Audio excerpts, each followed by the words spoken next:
কালকে যদি সরকারের ক্ষমতা পরিবর্তন হয়, পাওয়ার তো আমি যেটা বলি আমার মুখটা খুব খারাপ মুখ, এটা নাকি হয়ে যায় বাংলাদেশে।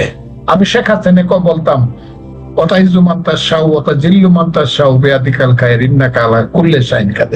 শেখ হাসিনা একটু সামলায় চলে, এই দিনের ভোট রাত্রে করেন না, নিশিরাতের এমপি বানায়েন না। আপনি 24 সনে ইলেকশন এইভাবে করছেন, আপনি কিন্তু টিকতে পারবেন না। যেদিন করছে 7ই জানুয়ারি 2024 সন, আমি আর ডামির ইলেকশন যেদিন, এই দিনে রাত্র 11টায় আমি বলছি শেখ হাসিনা থাকবে না 6 মাস। আমাকে প্রশ্ন করছে আপনি কেমনে জানেন? আমি জানি, আমি আল্লাহ আছে উপরে, কে সরাবে? আল্লাহ সরাইবে আর আল্লাহর মানুষে সরাইবে। বলছি শেখ হাসিনাকে, এমনও বলছি শেখ হাসিনা আপনি বঙ্গবন্ধুর কন্যা, আপনি নিজে ডুববেন, আপনি আপনার মহান পিতাকে নিয়ে ডুববেন। ভালোই মন্দ মিলায় 75 বছরের একটা রাজনৈতিক দল যার সঙ্গে মুক্তিযুদ্ধের ইতিহাস জড়িত, তাকে লয়ে আপনি ডুববেন। এই কথাগুলো যে আমি বলছি, কথাগুলো ঠিক হয়েছে কিনা বাংলাদেশের মানুষ জানে। এমনকি শেখ হাসিনা চলে যাওয়ার 24 ঘন্টা আগে আমি বলছি 24 ঘন্টার মধ্যে ওনার সরকার চলে যাবে। আমার মুখটা বড় খারাপ এখনো কেন জানি মনে হয় সরকার কিন্তু পরিবর্তন হইতে পারে। ইউনূস সাহেব চিরদিন থাকবে। ইউনূস সাহেব যে কেন এত খারাপ কাজ করতেছে, অথবা এত খারাপ কাজের পারমিশন দিতেছে, অথবা খারাপ কাজ ফিরাইতে পারতেছেন না, ইচ্ছা সত্ত্বেও উনি খারাপ কাজকে প্রতিহত করতে পারতেছেন না। উনি চুপ করে বসে থাকেন বুবার মতো। আমি বুঝি 85 বছর বয়স ওনার, আল্লাহ ওনাকে শতায়ু করুক, এটা আমি চাই। কিন্তু এইটা আমি চাই না যে ইউনূস সাহেবের মতো লোক এখানে বৈশা কিছু কুমানুষ, অমানুষ, কিছু চোর ডাকাত বদমাশ লুটেরা হাইজাকারদেরকে দিয়া বাংলাদেশের সমস্ত মানুষের মাথার উপরে কাঁঠাল ভাঙিয়ে খাবে, এটা আমি চাই না। কিন্তু এবং চাই না বলে আমি আপনাকে বলি, আমার ওই লোকটার কথা মনে হয়, ইউনূস সাহেবের আইন উপদেষ্টা, he is the second man of his cabinet, তার নাম হলো আসিফ নজরুল। সে কি আছে কি নাই, কিন্তু সমস্ত কাজগুলো কিন্তু তার নামে হচ্ছে। আইন আদালত ধ্বংস করে দেয়া উনি এটা প্রমাণ করছেন যে উনি আইনের প্রফেসর হওয়া ঠিক হয় না। এবং ইনশাআল্লাহ আমি চাই উনি বাইচে থাকুক, খালি বাইচে থাকুক না, উনি সসম্মানে বাইচে থাকুক, এবং উনার পরিবর্তনটা উনি দেখা, যেদিন ওনার হাতে আইনের ক্ষমতা থাকবে না, এটাকে উনি ফেস করুন। আমি উনার সামনে দুই একটা কথা বলতে চাই। যেভাবে কালো কাপড় বান্ধা আইনজীবীদেরকে অথবা নেতাদেরকে অথবা মুক্তিযোদ্ধাদেরকে আপনি কোর্টে হাজির করছেন চোর ডাকাইতের মতো, একদিন এমনও তো হইতে পারে, আল্লাহ তো আছে, আপনার ক্ষমতা না থাকলে যদি আর কোনো বাজে শাসক আসে, সেও তো আপনাকে চোখ বান্ধা আবার পিঠমোড়া বান্ধিয়া নেয়া জেলখানায় রাখতে পারে বিনা কারণে। সেদিন কিন্তু আমি আপনার পক্ষে বলবো যদি বাচ্চা থাকে। কাজে আমি বলতেছি দেশে আইন আদালতটাই প্রথম শেষ হয়েছে, তারপরে শেষ হয়েছে এই দেশে কালচার, রাজনৈতিক পলিটিক্যাল কালচার শেষ হয়েছে। আমাকে ফৌজু পাগলা ডাকে, যে ছেলেটা, তার বয়স হলো 26 বছর, তার বাপের বয়স হলো 52 বছর, আর আমার বয়স হলো 78 বছর। মৌলানা ভাসানীকে যে পর্যায়ে মানুষ বলতো বৃদ্ধ রাজনীতি, প্রবীণ রাজনীতিবিদ মৌলানা ভাই, তখন তার বয়স ছিল 70 বছর। এটা আর সময়টা ছিল 1957 সাল। তখন ওনাকে বলা হইতো 70 বছর বয়স ওনার, প্রবীণ রাজনীতিবিদ। উনি যখন দল ভাঙ্গিয়া কাকমারি সম্মেলনে আওয়ামী লীগ ভাঙ্গিয়া ন্যাপ করে, সাংবাদিক আব্দুল সালাম ডনের সাংবাদিক ওনাকে জিজ্ঞাসা করছিল, আপনার মতো একজন এত বড় নেতা দল ভাঙতেছেন কেন? আপনি তো আওয়ামী লীগে থাকলে পরে সোহরাওয়ার্দী সাহেব এখন প্রধানমন্ত্রী হতে পারে, আপনাকে তো সোহরাওয়ার্দী প্রধানমন্ত্রী বানাইতে পারে, অথবা আপনি আতাউর রহমান খান বাংলার মুখ্যমন্ত্রী আছে পূর্ব বাংলার, আপনি তো মুখ্যমন্ত্রী হইতে পারেন। তো মৌলানা ভাসানী বলছিল প্রধানমন্ত্রিত্ব চাই না, মুখ্যমন্ত্রিত্ব চাই না, শুধু সত্য কথা বলতে চাই। আর সত্য কথা বলতে চাই বলে আজকে আমার বড় প্রয়োজন হয়েছে 0+0+0=0 যারা বলে তাদের বিরুদ্ধে দাঁড়ানো। আমি সাম্রাজ্যবাদের বিরুদ্ধে দাঁড়াইতে চাই। সেই 70 বছরে যদি প্রবীণ মৌলানা ভাসানী সাহেবকে বলে আমার বয়স তো 78 বছর, আমি কি বাংলাদেশের মানুষের কাছে বিচার দিব না যে আমার নামে এত কথা আকথা হয়? বলে আমি নাকি খুব রাগ করে কথা বলি। আমি তো রাগ করবো, আপনি তো আমার মেয়ে, আমার তো একজন মা আছে, আপন মা আছেন একজন। আমার সামনে যদি কেউ আমার আপন মাকে এসে 2টা লাথি মারে, কথাটা বুঝেন, আমি কিন্তু যুবক ছেলে, আমার আপন মাকে 2টা লাথি মারলো আরেকজন শক্তিমান মানুষ, আমি মরি আর বাঁচি, এটা কি করা উচিত আমার বলেন তো দেখি আপনি? আমার মায়ের সম্মান রক্ষা করার জন্য আমার জীবনটা দিয়ে দেওয়া উচিত, ওর জীবনটা নিয়ে নেওয়া উচিত।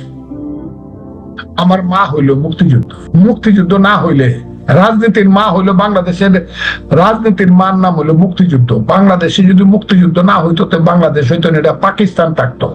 সেই মুক্তিযুদ্ধকে যারা বাজে কথা বলে, মুক্তিযুদ্ধ হয় নাই, মুক্তিযুদ্ধ আমরা ইন্ডিয়ার কাছে বেছে দিছিলাম, ইন্ডিয়া আমাদেরকে চক্রান্ত করে মুক্তিযুদ্ধের নামে বাইরে বাইরে ঝগড়া লাগাইছিল, সেই কথা যারা মুক্তিযুদ্ধকে বলে আমরা মানি না মুক্তিযুদ্ধ, এগুলা সব ভুলে যান। 24 হইলে প্রধান মুক্তিযুদ্ধ যারা বলে, এদেরকে যদি আমি ভুলে থাকি তোরা তুইলে রাজনৈতিক বেজন মা, ব্যক্তিগত বায়োলজিক্যাল বেজন মানাত, তাইলে বাংলাদেশে থাকোস কেন? মুক্তিযুদ্ধ 71 যারা মানে না, তার তো বাংলাদেশে থাকার কোনো অধিকার নাই, তার তো পাকিস্তানে চলে যাওয়া উচিত। আমি এই কথাগুলো বলি সেই কারণে যে গালাগালি শুনি, যে থ্রেট শুনি, আমার সন্তানেরা, আমার সমস্ত আপনজনেরা সবাই বলে আপনি কেন আজকেও ওই যে আপনার সাথে কথা বলতে 7 মিনিট দেরি হইলো, আমি দেখলাম তোমার সাথে কথা বলতে, ওই বাইরের থেকে আসছিল আমার শুভাকাঙ্ক্ষীরা, আর কাকা মামা আর কথা আপনি বলেন, এত বকা আমার আর সহ্য হয় না। বলে আমাকে বক, এই কারণে বকুক যে দেশে বঙ্গবন্ধু শেখ মুজিবুর রহমানের মাথার উপরে, হ্যাঁ মাথার উপরে এই সব শয়তানের ছেলেরা প্রস্রাব করতে পারে, এইসব নিমক হারামের বাচ্চারা প্রস্রাব করতে পারে, যে বঙ্গবন্ধু না হইলে দেশের মানুষের মুখে কোনোদিন স্লোগান আসতো না, তুমি কে আমি কে বাঙালি বাঙালি, তোমার আমার ঠিকানা পদ্মা মেঘনা যমুনা। সেই বঙ্গবন্ধুর মাথার উপরে যারা প্রস্রাব করতে পারে, জিয়াউর রহমানের ছবি যারা পাও দিয়ে মুড়াইতে পারে, যারা তারেক রহমান সম্পর্কে বাজেও করতে পারে, তারা ফজলুর রহমান সম্পর্কে 10টা গালি দেয়, কিন্তু আমি মুক্তিযুদ্ধ তো ছাড়তে পারবো না। আমি যদি আজকে বলি মুক্তিযুদ্ধ যদি না হইতো বাঙালির ছেলে তো জেনারেলি হইতো না, মুক্তিযুদ্ধ না হইলে তো বাঙালির ছেলের ব্যাংকের মালিক হইতো না, মুক্তিযুদ্ধ না হইলে খারাপ ভালো যাই বলেন বাঙালির ছেলে তো সচিব হইতো না, মুক্তিযুদ্ধ না হইলে তো বাঙালির ছেলে চিফ জাস্টিস হইতো না, কারণ চিফ জাস্টিস থাকতো তখন হতে ইসলামাবাদে, কারণ সুপ্রিম কোর্ট হলো ইসলামাবাদে, দেশের চিফ জাস্টিস হইতো না বাঙালির ছেলে। মুক্তিযুদ্ধ না হইলে তো দেশের মালিক পাটকলের মালিক আমরা আদমজি লেবার থাকতাম। সেই মুক্তিযুদ্ধটাই এত খারাপ, একে ভুলে যেতে হবে। আর এই সবাই এসে আমার উপদেশ দেয় আপনি কেন মুক্তিযুদ্ধের পক্ষে কারছেন? কারণ এখনকার ছেলে পেলেরা না করে লেখাপড়া, খালি দেখে ইউটিউব আর খালি ওই টাকা পয়সার পিছনে ঘুরে, হ্যাঁ কিছু পাওয়া যায় কিনা। আর সব খারাপের খারাপ হলে মুক্তিযুদ্ধ, ওই যে যা কিছু হারায় গিন্নি বলে কেষ্টা বেটাই চোর, রবি ঠাকুরের সেই কবিতার মতো। মুক্তিযুদ্ধ সব খারাপ কাম করছে। আরে মুক্তিযুদ্ধ না হলে তো আজকের সন্তান তোমরা পাকিস্তানের গোলাম থাকতা, তোমরা পাকিস্তানের গোলাম হয়ে যাও। আমি বারবারই বলি, আমার বাড়ি গ্রেটার ময়মনসিংহে, আমি 5 বছরে দেখছি 64 সন থেকে 69 পর্যন্ত 5 জন ডিসি গেছে ময়মনসিংহ জেলা, এর মধ্যে 3 জন ছিল বিহার পাঞ্জাবি।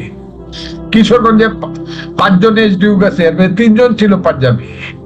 তো ডিসিও হইতে পারতি না, ডিসিও হইতে পারতি না, হাবিব ব্যাংকের কেরানি হইতে পারতি না তোরা। কাজেই তোরা বাংলাদেশের মুক্তিযুদ্ধরে এত খারাপ করে এখন যারা করতে চায় তাদের বিরুদ্ধে প্রতিদিন মুক্তিযুদ্ধ হাজারে হাজারে আমার সঙ্গে ফোন করে, হাজারে হাজার, 3টা 4টা 5টা ফোন কানে ধরা যায় না। ছেলেরা আমাকে মেরে ফেলতে চায়। ফজলুর রহমান মরে গেলে বুঝতে পারবে যে সত্য এবং সৎ কথাগুলা বলার যে 1 নম্বর লোকটা, সেই লোকটাকে এরা মেরে ফেলছে। এরা বাংলাদেশ খুব খুব ক্লিয়ারলি আমি বলি, আমার আবেগটা এরকম হয়, এরা হলো সেই কিলার যারা সক্রেটিসকে হত্যা করছে, এরা হলো সেই কিলার যারা গ্যালিলিওকে হত্যা করছে।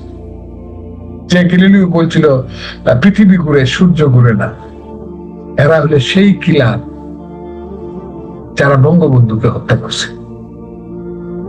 এখন তারা ওই তাদের পায়ের জুতার সমানও আমি, আমাকে তারা হত্যা করতে চায়, কিন্তু আমাকে হত্যা করলে বাংলাদেশের সত্য কথা আর শুনতে পারবে না কেউ আপাতত সময়ে। পরে হয়তো বা কোনো সন্তান আসতে পারে, কিন্তু 78 বছর বয়সে জীবন মৃত্যু রিস্ক নিয়ে সত্য কথা বলার মানুষ আর পাবে না। আমি তো চাই এই দেশটা মুসলমানের দেশ হোক, এই দেশটা হিন্দুর দেশ হোক, খ্রিস্টানের দেশ হোক, সমস্ত ধর্মের মানুষের দেশ হোক। যার যার ধর্ম পালন করুক, যার যার সংস্কৃতি পালন করুক, ওয়াজ মাহফিল হোক, আবার মাজারে গিয়ে মিলাদ শরীফ হোক, আবার লালনের গান হোক কুষ্টিয়ার লালনের মাজারে, আবার শাহ আব্দুল করিমের উজান দলের দিরাই গিয়ে আবার গান হোক, কেন প্রীতি বাড়াইলা রে বন্ধু সাইরে যায় ভাই যদি, আবার সেই তোমাদের নেত্রকোনার সেই রশিদ উদ্দিনের গিয়া গান হোক, হ্যাঁ, হাকিম হইয়া হুকুম করো, পুলিশ হইয়া ধরো, নেত্রকোনার সেই উকিল মুন্সি আমি ডাকিতাছি তুমি ঘুমাইছো নাকি, অথবা সেই জালালের থাকতে ক্ষুধা প্রেম সুধা পান কররে পাগলা মন, দিন গেলে দিন আর পাবে না ভাটায় যদি লৌ যে পর। আমি তো চাই এই গানগুলো বাংলাদেশে হোক, আমি তো চাই এই কবিতাগুলো হোক, শিশু বাচ্চারা পড়ুক, পাখি সব করে রব রাতি পোহালো, কারণে কুসুম কলি সকলি ফুটিল, রাখাল গরুর পাল। আমি তো চাই এটা হোক। আমি তো চাই বিয়ে পড়লে, অনার্সে পড়লে একটা ছেলে পড়ুক কবিতা করে, সেই কবিতা যে কবিতা শাহজাদপুরে বৃষ্টির মধ্যে আষাঢ় শ্রাবণের দিনে রবি ঠাকুর লিখেছিলেন সোনার তরীতে। হ্যাঁ, যে রবি ঠাকুর প্রথম বাঙালির জন্য ব্যাংক করছিল, এবং এটা করছিল অনলি মুসলমানদের জন্য, যেহেতু মুসলমানরা ছিল সবচেয়ে নির্যাতিত। সেই রবি ঠাকুরের এই শাহজাদপুর যারা ভাঙ্গে যেতে চায়, সেই অকাল কুষ্মাণ্ডদের কাছে আমি বলতে চাই, রবি ঠাকুরের কবিতার একটা লাইন তোর বাপ দাদা মিললে লেখতো দেখি, গগনে গরজে মেঘ ঘন বরসা, কুলে একা বসে আছি নাহি ভরসা, রাশি রাশি ভাড়া ভাড়া ধান কাটা হলসারা, ভরা নদী খোরো ধারা খোরো পরসা, কাটিতে কাটিতে ধান এলো ভরসা। আমি তো চাই এটা হোক। আমি তো চাই একজন যুবক যখন যুদ্ধে যাবে সে বলো বলো বীর বলো উন্নত মমশির, শির নেহারি আমারি নত শির ওই শিকর হিমাদ্রির, বলবীর মহাবিশ্বের মহাকাশ ছাড়ি, চন্দ্র সূর্য গ্রহ তারা ছাড়ি, দোলক বোলক গোলক ভেদিয়া কুদার আরো শাসন ছেবিয়া উঠিয়াছি আমি মহাবিশ্ব বিশ্ববিধাত্রীর, বলবীর বল উন্নত। আমি তো চাই বাঙালির ছেলে সেই রকম। আমি আর একটা এই বিষয়ে বলতে চাই যে আমাদের যে বাংলাদেশে মানে অনেকে ভেবেছিল, আপনারাও হয়তো ভেবেছিলেন যে প্রফেসর ইউনূস আসার আগে আমাদের কিন্তু এই যে সংস্কৃতি চর্চাটা চলছিল, এমন যে নয়, গানও হচ্ছিল, ওয়াজও হচ্ছিল, মাজার শরীফেও সবাই সব একদম খুব স্মুথলি চলছিল।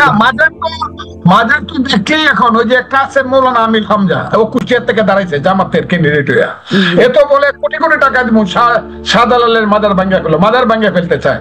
অথচ তুমি দেখো মা, তোমার যে শাহ সুলতান শুয়ে আছে মদনপুরে, তোমার নেত্রকোনায়, হ্যাঁ, 1000 খ্রিস্টাব্দের আগে আসছে তিনি, 1000 খ্রিস্টাব্দের আগে আসছে, অর্থাৎ এখন থেকে প্রায় 1600 বছর আগে এই লোক শাহ সুলতান এসে এনে মুসলমান বানাইছে। শাহ সুলতান না আইলে, শাহজালাল না আইলে, শাহপরান না আইলে, এই দেশে যদি না আসতো, এই ওলি আল্লাহ গাউস কুতুব দরবেশ শাহ আহলে সুন্নাতুল জামাতের মাধ্যমে যদি না বলতো, শোনো হে মানুষ ভাই, সবার উপরে মানুষত্ব, তার উপরে নাই আরে বাঙালি হিন্দুরা কি মুসলমান হইতো নাকি? বাঙালি হিন্দুরা যখন শুনছে আরে মানুষে মানুষে নাকি ভাই ভাই, সবাই নাকি এক কাতারে দাঁড়ায় নামাজ পড়া যায়, হ্যাঁ, সবাই নাকি কারো কোনো পরিচয় নাই, যোগ্যতা থাকলে সবাই নাকি চাকরি পাবে, সবাই মসজিদে যেতে পারবে, যেখানে আমরা মন্দিরে যেতে পারি না ব্রাহ্মণদের জন্য। দলে দলে মুসলমান হয়েছে, সেই ওলিয়া উলিয়াকে সেই দরবার ভাঙিয়ে দিতে চায়, সেই মাজার ভাঙিয়ে দিতে চায়, যে মাজারের বয়স 1500 বছর 1200 বছর। শাহজালালের মাজারের বয়স হইলো 1300 খ্রিস্টাব্দ থেকে এখন হলো 2500 1200 বছর। ভাঙিয়ে দিতে চায় এরা। এদেরকে কি বলবে? এরা মুসলমান, বংশধর, উমাইয়া বংশধর, এরা তো হইল, এদেরকে বলা হয় ওহাবি, যারা নবীকে মানে না। আর ওহাবি